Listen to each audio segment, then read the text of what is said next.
El día de hoy se cumplen 4 años de gobierno del presidente López Obrador y de Morena en la presidencia de la República. Lamentablemente, las noticias no son buenas, de hecho son bastante malas. Si la pregunta es ¿cómo estamos en México?, la respuesta es muy mal gobernados. Y lo lamento, quisiera que estuviéramos bien gobernados, pero la verdad las cosas es que en los temas principales que le importan a los ciudadanos está reprobado este gobierno. ¿Cuáles son los temas principales en todas las encuestas que contestan los ciudadanos? Empleo, economía, seguridad, salud, corrupción, demás. Reprobado, reprobado, reprobado y reprobado. En términos económicos, pues no solo caímos en crisis por el COVID. Este dicho del presidente también que íbamos y nos pegó el COVID es mentira. La economía se paralizó desde un año antes, desde el primer año de gobierno del presidente López Obrador. Y luego caímos mucho por el COVID y no hemos podido salir adelante, digan lo que digan. Y esa crisis, por falta de apoyo de parte del gobierno, por falta de inversión productiva que detone la competitividad en los distintos estados, por falta de facilidades para que invierta el privado y que pueda generarse mayor desarrollo económico y mayores empleos, nos lleva a una tragedia de datos. 12 millones de personas, según el INEGI, Coneval, 12 millones de personas casi están en una de tres condiciones: o no tienen empleo, o están subocupados, es decir, trabajan menos horas al día o menos días a la semana de las que necesitan para sacar adelante a su familia, o bien tienen disposición de trabajar y no encuentran trabajo. Pero no es el dato más grave. 50 millones de mexicanos casi, en México alrededor de 50 millones de mexicanos están en algo que se llama pobreza laboral por ingreso, que es que lo que ingresan no les alcanza para una canasta alimentaria, para comer. Esto en el México de Andrés Manuel López Obrador, en el México de primero los pobres, no en el México neoliberal pasado. Ahorita, pues ¿qué está haciendo, presidente?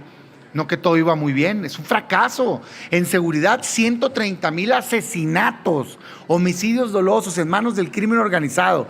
Y el presidente diciendo que todo va muy bien, que abrazos, que la delincuencia adelante, haga lo que quiera. No, necesitamos cambiar la estrategia. Basta del fracaso de militarización que nos ha llevado a un incremento de la violencia en el país. Y sí está en manos del gobierno, porque este gobierno ha abandonado a las policías estatales y municipales. Pasamos de 22,000 millones de pesos a 8,000 millones de pesos de recursos para fortalecerlas. Esto es no entender el fenómeno delictivo, porque el crimen el día a día está en las colonias. Cuando el INEGI le pregunta a los mexicanos, ¿cuál es tu contacto con la violencia?, contesta más del 60% de la gente: salgo de mi casa y en el parque están tomando, se están drogando y me da miedo, me asaltan, voy al transporte público, no hay luz, me asaltan, me subo al transporte público, me roban, robo casa habitación, violencia intrafamiliar. De veras, presidente, ese más del 90% de los delitos los va a atender con militarización, por favor. Y al crimen organizado tenemos que desarticularlo con estrategia, con inteligencia financiera, con resultados. En salud, 35 millones de mexicanos no tienen acceso a un servicio básico de salud.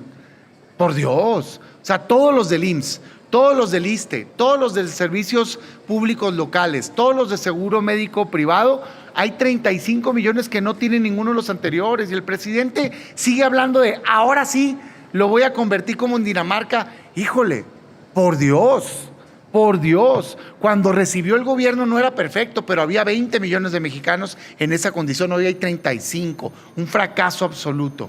Y quizá lo más grave, el ataque constante a nuestra manera de convivir en el país, la división entre los mexicanos que se alienta desde el gobierno, el ataque a la democracia queriendo invadir los órganos autónomos. Basta, presidente, su lucha de fuerza, de egos, de tener que hacer una marcha con acarreados, con movilización, aunque sean simpatizantes, desde el poder, como lo hacían antes los dictadores que teníamos en el tiempo de un solo partido, del dominio absoluto. Presidente, basta de esta división, basta de este odio, póngase a gobernar. A la oposición y a los mexicanos les digo, sí hay alternativa y propongo dos caminos concretos, uno defensivo y uno ofensivo. El defensivo es: tenemos que hacerle sombra y seguimiento directo a cada legislador, hombre y mujer, diputado y diputada, senador y senadora de la oposición, porque si la oposición se comportara a la altura, en estos 4 años no hubieran pasado una sola reforma constitucional, una.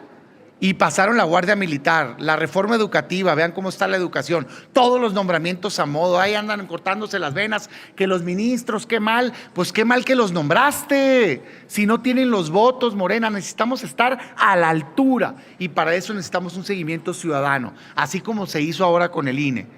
Salir a la calle a defender lo que es importante para este país. Eso en materia defensiva. Y en materia ofensiva, necesitamos despabilarnos, basta de estar administrando la derrota. Se le puede ganar a Morena el 24, pero tenemos que despertar ya, y propongo en concreto algo que ya le he propuesto a mi partido y que le propongo a toda la oposición. Salgamos a la calle, hagamos un ejercicio de elecciones primarias abiertas en el marco de la ley, cada quien desde su función, pero mostrémosle a los mexicanos que hay otra alternativa, que tenemos identidad, que tenemos un proyecto de cara al futuro que puede despertar esperanza, no estar sentados esperanzados en que se rompa Morena o en que no sé qué pase y que caiga del cielo la solución, hay que generarla. Si logramos salir a la calle en un ejercicio libre, abierto, de competencia, no manipulado ni controlado desde las cúpulas de los partidos, vamos a poder despertar esperanza y lograr dos cosas. Primero, jalar la marca a la oposición, romperle el monopolio de la sucesión presidencial que lo tiene Morena ahorita. ¿Y nosotros qué? ¿Estamos pintados o qué? Salir. Y segundo, mostrar nuestros perfiles, ver que hay talento, que hay ideas y mostrar, como dicen en mi tierra, pues de qué cuero salen más correas. Porque la candidatura presidencial, lamento decirle a muchos que creen que la van a ganar tomándose café en las mesas, no es una candidatura plurinominal. Necesitamos salir, emocionar, despertar esperanza y mostrarle a México que no tiene por qué conformarse con este pésimo gobierno de Morena y que sí hay una alternativa distinta que la podemos generar entre todos. A 4 años de gobierno queda claro que este gobierno ya no dio. La gente tenía esperanza de cambio en el 2018, pero este gobierno los traicionó. Hoy nosotros tenemos que aprender del pasado de los errores, corregir lo negativo, tomar lo bueno y salir a mostrar un proyecto con visión de futuro que pueda cambiar la realidad de este país.